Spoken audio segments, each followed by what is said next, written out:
영조는 왜 친아들 사도세자를 죽여야 했을까? 서막 조선 역사에서 가장 잔혹한 선택. 조선 왕조 역사에서 가장 이해하기 어려운 장면이 있습니다. 한 나라의 왕이 자신의 친아들을 죽음으로 몰아넣은 사건입니다. 그것도 공개적으로 돌이킬 수 없는 방식으로 말입니다. 많은 사람들은 이 사건을 이렇게 기억합니다. 사도세자는 미쳤고 영조는 어쩔 수 없었다. 하지만 정말 그 말 한마디로 설명할 수 있을까요? 오늘은 영조와 사도세자의 이야기를 감정과 선택의 관점에서 따라가 보겠습니다. 영조는 조선에서 가장 오래 왕위에 있던 왕이었습니다. 그러나 그의 왕위는 결코 안정적이지 않았습니다. 영조는 정통 왕비의 아들이 아니었고 출신에 대한 콤플렉스를 평생 안고 살았습니다.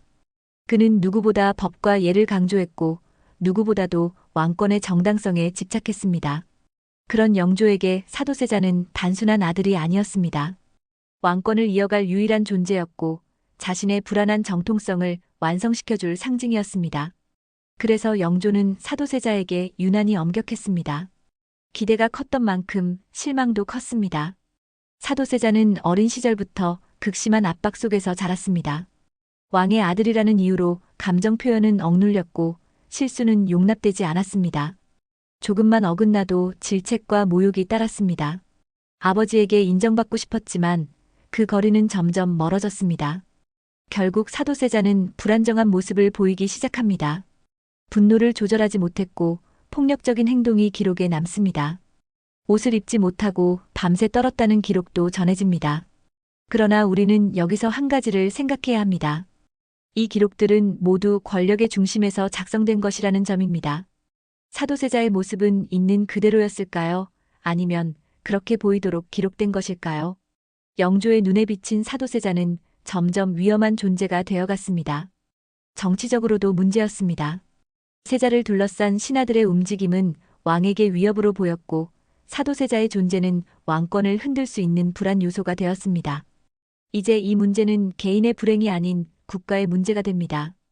아버지와 아들의 갈등은 왕과 세자의 정치적 대립으로 변해갑니다. 결정적인 순간이 찾아옵니다. 사도세자의 행동이 더 이상 용납될 수 없다고 판단한 영조는 선택을 해야 했습니다. 아버지로서의 선택이 아니라 왕으로서의 선택 말입니다. 영조는 사도세자에게 자결을 명하지 않았습니다. 왕족의 피를 직접 흘리지 않는 방식, 뒤주라는 선택을 합니다. 그 선택은 잔인했지만 동시에 매우 정치적이었습니다. 왕권을 지키면서도 형식을 유지하려는 결정이었습니다. 뒤주에 갇힌 사도세자는 며칠을 버티다 생을 마감합니다. 그 시간 동안 영조는 어떤 마음이었을까요? 기록에는 왕의 눈물도 후회도 자세히 남아있지 않습니다. 다만 한 나라의 질서가 유지되었다는 결과만 남아있습니다. 이 사건 이후 영조는 더욱 엄격해졌습니다. 그리고 사도세자의 아들 정조는 침묵 속에서 자라납니다. 아버지의 죽음을 입에 올릴 수 없었고 그 사실을 안고 왕이 되어야 했습니다. 이제 질문을 던져봅니다. 영조에게 정말 다른 선택은 없었을까요? 사도세자는 정말 미친 왕자였을까요? 아니면 왕권이라는 이름 아래 희생된 한 인간이었을까요? 이 이야기는 단순한 비극이 아닙니다.